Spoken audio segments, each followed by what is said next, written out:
Well, here we are, everyone. I am no longer Dean of the Faculty of Pain Medicine. My esteemed colleague, Professor Michael Veltman, is now Dean.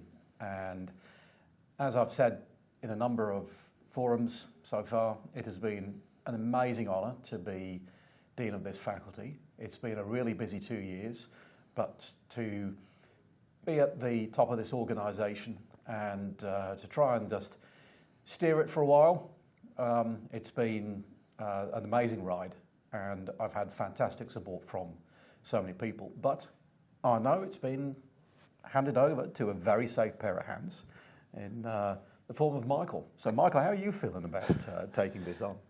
Look, firstly, I'm honoured. Dilip's done, one of my biggest concerns is what a fabulous job Dilip's done, which actually means that I'm stepping into some pretty big shoes here.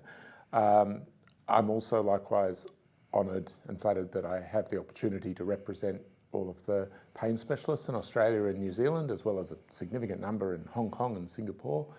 So yeah, while certainly that's a big undertaking, that what I will say is that we've got fantastic support with the faculty and all of the people who work there, and I've had great support from all of the board members and obviously Dilip along the way as well. Yeah. I mean, I think one thing that amazes me, when I took over as Dean, there was a real, it was for me, obviously, it was quite intimidating, and particularly as I started off with a reminder of who our founder was, and that was Michael Cousins, and Michael passed away the week before I was made Dean. Yeah. Yes. And one of the things that perhaps reminded me was what an absolute giant we had to launch us. But we've come a long way, haven't we? Yep. Well, we're well past the 25-year mark, which we celebrated. That was 2 years ago. 2 years ago, yeah. Now, so we're 27 years in. We're the first specialty in pain medicine internationally that drove it as a multidisciplinary specialty. We continue to lead. That is fantastic.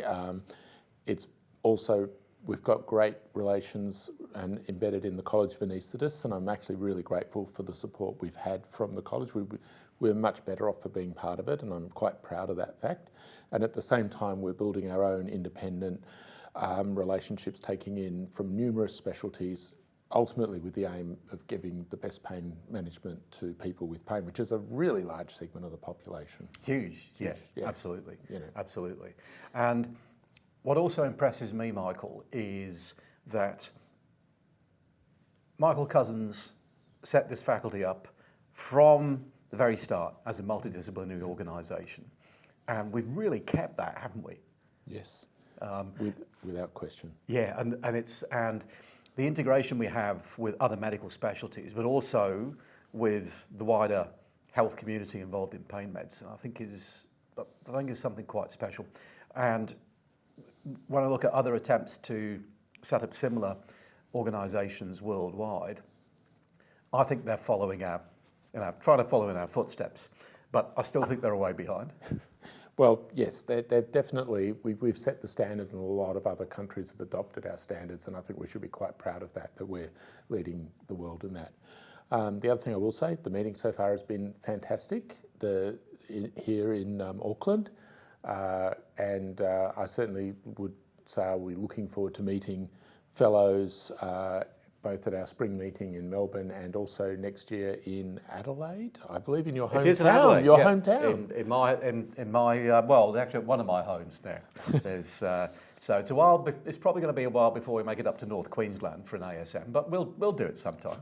But look, I'll certainly be there at the ASM next year. But I agree with you, Michael. I think that all round, the organising committee have done a fabulous job with this conference here, and this is a great venue. It's yes, I haven't been in this convention centre before. The last time I was here, that was a different convention centre. This is an amazing venue, and right in the middle of the heart of the city. Well, I think one of the other things is that we are apparently only the second conference they've had here. So if anything was going to go badly wrong, it probably went wrong with the first conference, which is so we're probably right in the absolute top zone for things going well with them. But it's been really well organised. And what about our international speakers? Have you ever seen anything like that? No, it's been fantastic. Of course, we got to preview them the day earlier in the symposium as well, which was why there was no surprises when all of the accolades were coming on the first day of the ANSCA meeting, that they were really great speakers. So yes, it's actually worked out really, really well in that regard. Yeah. Well, the Irene Tracy is, as I've said, someone I've always admired. She's absolutely amazing. And Jelena Janjic, she is the most extraordinary researcher who's translated some remarkable basic immunological science into a treatment that we're seeing developed. And I had a talk with her earlier on today about all of this. And it's going further. It really is extraordinary. And as we found out, she lives about half a kilometre from my auntie's house in Pittsburgh. Wow. And then also, and by no means least, there's Professor Leslie Colvin, who her accomplishments across the last 30 years are incredible. And that's an amazing thing because the last time Leslie and I worked together, she was a trainee with me. So it's fantastic to see how amazingly well she's done.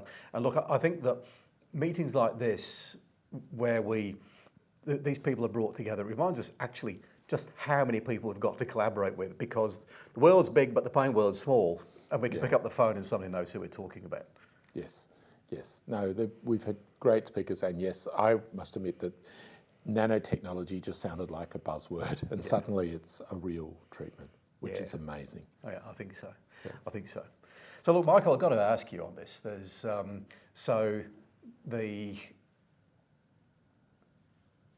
what would you like to see as your priorities going forwards? Because I'll just tell you this: I had some priorities going forwards, and I was overwhelmed with the rest of the work within about 2 months. Well, I say 2 months, probably within about 2 weeks. But some of them actually, I did manage to keep dragging along in the wake behind me. We've still got some that are just about floating.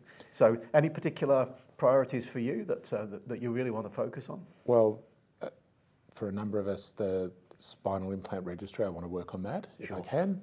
I certainly want to see what we can do to improve advocacy for not just for us as pain specialists, but also in many ways for the people that we look after as well. Because I still think it is a very underrepresented group in society. There's so many people with pain, they just learn to mask it, so nobody really appreciates just how many people are suffering.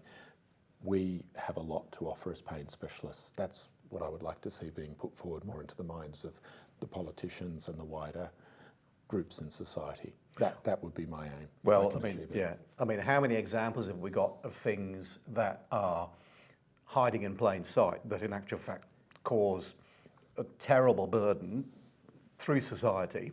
And because, as you say, people learn to mask, they simply don't really see the light of day until suddenly it all comes out and everyone says, what have we been doing? Yeah. So that I'll do my best to try and achieve on those fronts. Yeah. Definitely. Yeah. Okay. Well, I just wish you, Michael, the very best of luck. Thank you, Dilip. Really All right. appreciate that. Cheers. And thanks, everyone.